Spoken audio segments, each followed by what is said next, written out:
Next, Kaleshwaram డిజైన్లకు కేంద్రం అనుమతి లేదు. కాళేశ్వరం డిజైన్లకు కేంద్రం అనుమతే లేదట. కేంద్ర ప్రభుత్వానికి కాళేశ్వరం డిజైన్లకు సంబంధం లేదు అని చెప్తున్నారు. ఇప్పుడు పాయింట్ ఏంటి, ఇక్కడ సిడబ్ల్యూసి అనుమతులు ఇచ్చింది and PFC, REC, power finance corporation, rural electrification corporation or something. So ఈ రెండు సంస్థలేమో లోన్లు ఇచ్చినాయి, దాదాపు 60,000 కోట్ల లోన్లు ఇచ్చినాయి. సిడబ్ల్యూసి అనుమతులు ఇచ్చింది. ఇది నేను చెప్తున్న మాట కాదు. సిబిఐ హైకోర్టులో వేసిన అఫిడవిట్లో, అంటే వాళ్ళు మేము సిబిఐ ఎంక్వైరీకి మేము రెడీగా ఉన్నాం, సిబిఐ ఎంక్వైరీ చేస్తాం ఈ కాళేశ్వరం మీద అని సిబిఐఏ హైకోర్టులో పిటిషన్ వేసింది. ఆ పిటిషన్లో ఈ 3 సంస్థలని సిబిఐ పేర్కొన్నది. సిడబ్ల్యూసి అనుమతులు ఇచ్చిందని, పిఎఫ్సి అండ్ ఆర్ఈసి లోన్లు ఇచ్చారు, వీళ్ళ మీద కూడా విచారణ చేయాల్సి ఉన్నది అని చెప్పారు. మరి ఈ 3 సంస్థలు ఎవరి పరిధిలో ఉన్నాయి? కేంద్ర ప్రభుత్వ పరిధిలో ఉన్నటువంటి సంస్థలు. వీళ్ళు ఏం చెప్తున్నారంటే కాళేశ్వరం డిజైన్లకు కేంద్రం అసలు అనుమతి ఇవ్వలేదు, మాకు ఎలాంటి సంబంధం లేదని నిన్న నదుల అనుసంధాన టాస్క్ ఫోర్స్ చైర్మన్గా ఉన్న వెదిరె శ్రీరామ్ గారు ఒక పవర్ పాయింట్ ప్రజెంటేషన్ ఇవ్వడం జరిగింది. కాళేశ్వరం ప్రాజెక్టు లోటుపాట్లపై పవర్ పాయింట్ ప్రజెంటేషన్ ఇస్తున్న వెదిరె శ్రీరామ్, ఇన్వెస్ట్మెంట్ క్లియరెన్స్ కూడా సిడబ్ల్యూసి ఇవ్వలేదట. తుమ్మిడిహెట్టి వద్ద నీటి లభ్యత పైన తప్పుడు ప్రచారం, 40,000 కోట్లతో ప్రాణహిత చేవెళ్ల పూర్తయ్యేది, 1,27,000 కోట్లు ఖర్చు చేసి కాళేశ్వరం కట్టారు, జియోలాజికల్ సర్వే చేయకపోవడం అతిపెద్ద తప్పు, ఆ తప్పునకు జైలుకెళ్లేది ఎవరో కాలమే చెబుతుంది, వచ్చే వారం మేడిగడ్డ, అన్నారం, సుందిళ్లకు ఎన్డీఎస్ఏ కాళేశ్వరం పైన 20 రకాల సమాచారం ఇవ్వాలి అని కోరితే గత ప్రభుత్వమే కాదు ప్రస్తుత సర్కారు కూడా ఇవ్వలేదట. మిమ్మల్ని కూడా ఇరికిస్తున్నారు వాళ్ళు, సమాధానం చెప్పాలి మీరు కూడా. మిమ్మల్ని అడిగితే మీరు కూడా ఇస్తలేరట. మరి ఇప్పుడు ఇక్కడ ఎంత అద్భుతమైన ట్రాప్ చేయడానికి ప్రయత్నం చేస్తున్నారంటే, మేము ముందు నుంచి కాంగ్రెస్ వాళ్ళకి హెచ్చరిస్తూనే ఉన్నాం, అయ్యా మీరు మేడిగడ్డ ట్రాప్లో పడుతున్నారు, ఆ కేఆర్ఎంబీ ఇష్యూలో వాడు మురళీధర్ రావు వాడు ఇరికిచ్చాడు, అక్కడ మళ్ళీ వాళ్ళు అసెంబ్లీలో బట్టి విక్రమార్క లేచి మీ కోవర్టే దొంగ, అందుకే మేము పంపించినామని చెప్పుకోవాల్సిన సిచ్యువేషన్ వచ్చింది. మేము ముందు నుంచి చెప్తున్నాం వాడిని తప్పించాడు రో అని, వినలే. ఈ మేడిగడ్డ ఇష్యూలో కూడా ఓన్లీ మేడిగడ్డ కాదయ్యా, ఓన్లీ మేడిగడ్డ అంటే జనాలు తిడతారు మిమ్మల్ని, మొత్తం కాళేశ్వరం ప్రాజెక్టు మీద విచారణ చేయాలి, మెగా కృష్ణారెడ్డి కదా కాళేశ్వరం ప్రాజెక్టులో 90% వర్క్స్ చేసింది అని మేము అడుగుతుంటే ఒక్కడి సమాధానం చెప్తలేడు. ఒక్కడి నోటి నుంచి మల్లన్న సాగర్ అన్న మాటే వస్తలేదు ఇంతవరకు.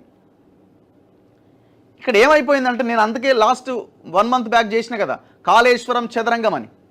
కాళేశ్వరం చదరంగంలో ఎవరు కూడా మెగా కృష్ణారెడ్డి మీద మాట్లాడలేని పరిస్థితి. ఎప్పుడు ముఖ్యమంత్రి ఒక పార్ట్ అయితే, తెలంగాణ కాంగ్రెస్ ఒకటైతే, కాంగ్రెస్ హైకమాండ్ ఒక వర్షన్ అయితే, తెలంగాణ బీజేపీది ఒకటి, మళ్ళీ కేంద్ర బీజేపీది ఇంకొకటి. ఎవరి లెక్కలు వాళ్ళకున్న ఈ కాళేశ్వరం ప్రాజెక్టులో ఈ పైసలు అవినీతి వ్యవహారం విషయంలో ఇక అందరికీ పక్కన కేసీఆర్ అండ్ కో అదొక ఉండనే ఉన్నది. వాడేమో మొత్తం గుట్టలు మింగిండు, వీళ్ళకి పెన్షన్లు ఇసిరేసిండు. ఈ పెన్షన్లు ఇసిరేయడం వీళ్ళు అందుకోవడంతో వీళ్ళు ఏం మాట్లాడలేని పరిస్థితులు వీళ్ళున్నారు. ఇప్పుడు బీజేపీ వాళ్ళు చెప్తున్నారనమాట, ఈ గవర్నమెంట్ కూడా మాకు సరైనటువంటి ఇన్ఫర్మేషన్ ఇవ్వట్లేదని. కాళేశ్వరం ప్రాజెక్టు డిజైన్లను కేంద్ర జలవనరుల సంఘం ఆమోదించలేదని, తెలంగాణ నీటిపారుదల శాఖలోని సెంట్రల్ డిజైన్ ఆర్గనైజేషనే ఆమోదించిందని నదుల అనుసంధానం టాస్క్ ఫోర్స్ కమిటీ చైర్మన్, కేంద్ర జలశక్తి శాఖ సలహాదారు వెదిరె శ్రీరామ్ స్పష్టం చేశారు.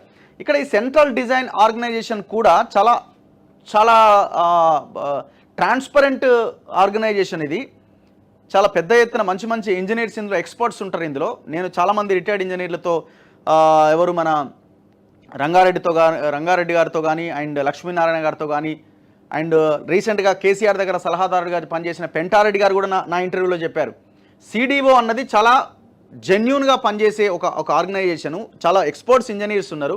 కానీ ఆ సిడిఓ చాలాసార్లు ఈ పర్మిషన్స్ ఇచ్చే విషయంలో చేతులు ఎత్తేసింది.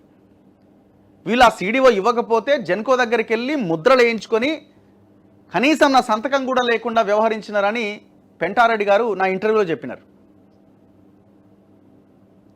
ఇక్కడ వీళ్ళు సెంట్రల్ డిజైన్ ఆర్గనైజేషన్ అంటున్నారు, కానీ ఒక రకంగా చెప్పాలంటే వాళ్ళు కూడా కొన్ని ఆమోదించినవి లేనేలేవు. వాళ్ళు మేము ఆమోదించలేం దీన్ని ఇంత తొందరగా కాదు అని చెప్తే వీళ్ళు చేసేసుకున్నారు. ప్రభాకర్ రావు ఈ బ్యాచ్ అంతా కలిసి కథం పట్టించేసినాయి పంపోజులు వాటి విషయంలో. కేంద్రం ఇన్వెస్ట్మెంట్ క్లియరెన్స్ కూడా ఇవ్వలేదని, ఈ నేపథ్యంలోనే కాళేశ్వరం ప్రాజెక్టుకు పవర్ ఫైనాన్స్ కార్పొరేషన్,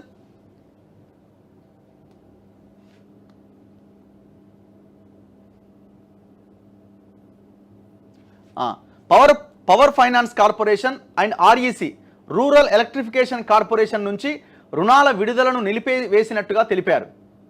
ఎక్కడ నిలిపేసుడు? దగ్గర 60,000 కోట్లు తెచ్చినారు కదా రెండింటి నుంచే 60,000 కోట్లు తెచ్చారు. 30,000 కోట్లు ఎక్కడ రుణాలు నిలిపేయలేదే. ప్రాణహిత చేవెళ్ల ప్రాజెక్టు కింద తుమ్మిడిహెట్టి వద్ద 75% డిపెండబిలిటీ ఆధారంగా 165 టీఎంసీల నీటి లభ్యత ఉన్నట్లు సిడబ్ల్యూసి పేర్కొనగా, ఎగువ రాష్ట్రాలు వాడుకోగా 60 టీఎంసీలే ఉంటాయనే వాదనతో మహారాష్ట్ర ఒప్పుకోలేదనే సాకుతో కాళేశ్వరం ప్రాజెక్టు చేపట్టారని ఆయన ఆక్షేపించారు.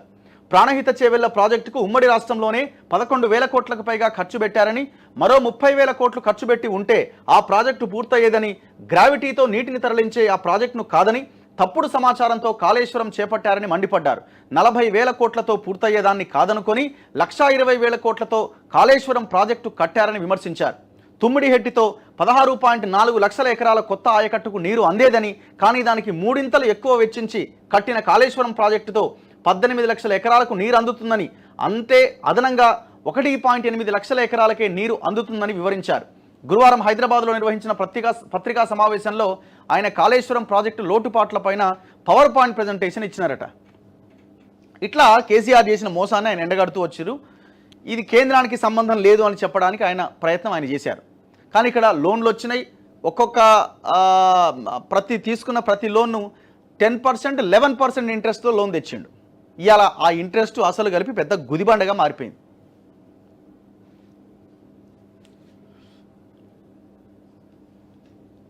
ఇగో గత ఏడాది అక్టోబర్ 21న మేడిగడ్డ బ్యారేజీ కుంగిపోగా ఆ మరుసటి రోజే జాతీయ డ్యామ్ సేఫ్టీ అథారిటీతో పరిశీలనకు నిర్ణయం తీసుకున్నామని శ్రీరామ్ గుర్తు చేశారు. మేడిగడ్డ, అన్నారం బ్యారేజీలను పరిశీలించిన అథారిటీ నిర్వహణ లోపాలే కుంగుబాటుకు కారణమని తేల్చిందన్నారు. ప్రాజెక్టును సమగ్రంగా పరిశీలించడానికి జియోఫిజికల్, జియోటెక్నికల్తో పాటు 20 రకాల సమాచారాన్ని కోరగా గత ప్రభుత్వమే కాకుండా ప్రస్తుత సర్కారు కూడా ఇవ్వలేదని ఆశ్చర్యం వ్యక్తం చేశారు.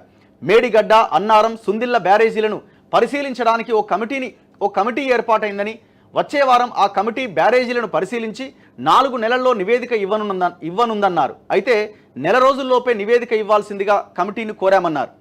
పరిష్కారం ఏంటి? కాళేశ్వరం ప్రాజెక్టులోని మేడిగడ్డ, అన్నారం, సుందిళ్ల బ్యారేజీలు ప్రమాదంలో పడిన నేపథ్యంలో ప్రత్యామ్నాయంగా తుమ్మిడిహెట్టి వద్ద 152 మీటర్ల ఎత్తుతో బ్యారేజీ కట్టుకోవడం లేదా 100 టీఎంసీల సామర్థ్యంతో కాళేశ్వరం వద్ద డ్యామ్ కట్టుకోవడమే పరిష్కారమని వెదిర శ్రీరామ్ అభిప్రాయపడ్డారు.